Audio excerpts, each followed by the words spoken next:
Okay, so this is a biliary case as a companion to Nellie's case, and I'm excited because my former attending, Jessie Way, is online.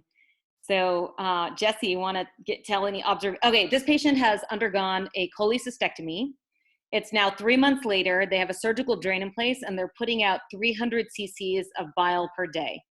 So there was a high suspicion for a bile leak. This is going to be an EOVIS study, but this was the MRCP. Jessie, do you have any observations? Is it fair to pimp a prior attending? Sure, you can. Totally fair.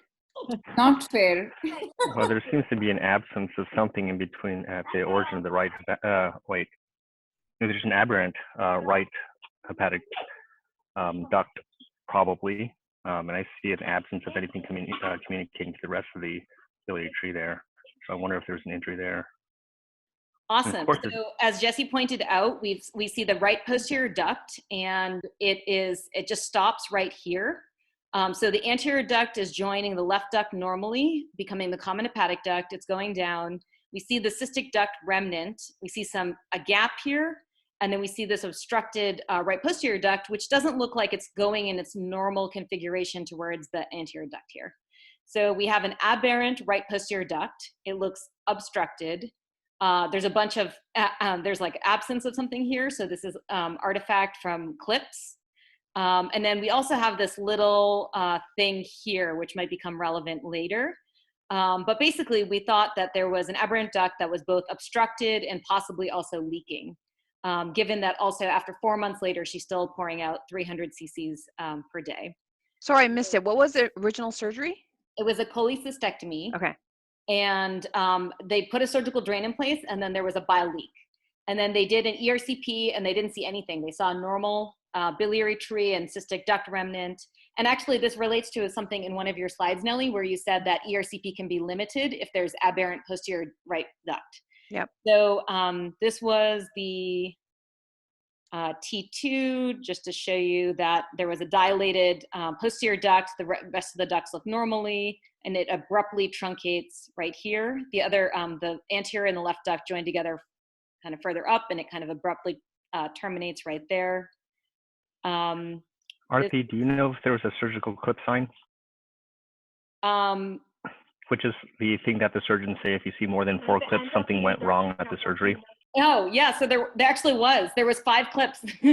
So on the CT, which I didn't upload here, I looked at it later and there were 5 clips. So this is the 3D MRCP. We can see that kind of semi-low insertion of the cystic duct, the clips on, or there's clips here. And then now we see this dilated right posterior duct that kind of abruptly terminates. But then we also see this little thing coming out of the corner of it. So what we think happened is that they clipped off the cystic duct. They didn't realize that the right posterior duct was inserting on the cystic duct. Then there was probably a bile leak coming from the liver, which they assumed was probably a duct of Luschka or a subcystic duct. They saw bile coming out of it. They told us actually that they saw bile coming out of this region, so they put another clip there.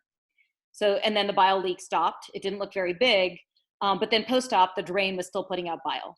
So it looks like they clipped across this right posterior duct, and a little corner of it still started leaking because that whole posterior sector of the liver is still creating bile, and now it's just leaking out the corner of where this clip was placed.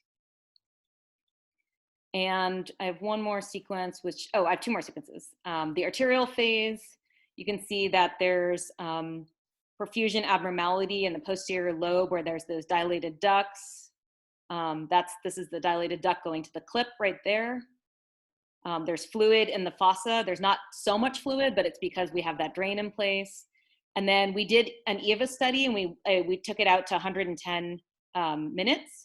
And so you can see that the EOVIS is excreting from the normal ducts going into the duodenum through the common bile duct.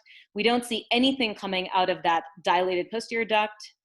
And we don't see anything going into, this is the drain. So this is the drain here going underneath the liver, and we didn't see anything going into the drain.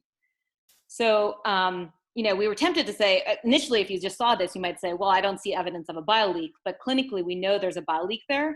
So what I think is happening is that this posterior sector and this posterior duct is so obstructed that the EOVIS is not being taken up by this region, which is why there was like perfusion abnormality there as well. And so we're not seeing the evidence of that EOVIS leaking out of that injured right posterior duct. What do you think, Jessie? Liver dysfunction sounds good. Do you know, was the drain clamped?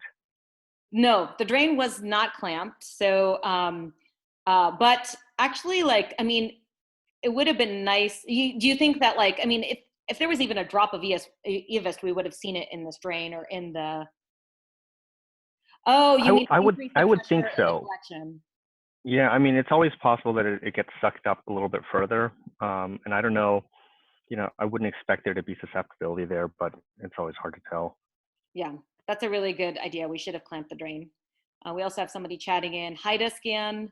I think a HIDA would have been limited in the same way because that area wasn't functioning, so it wasn't taking up the EVIS. So the HIDA I think would have been also, but cool. Okay. Oops.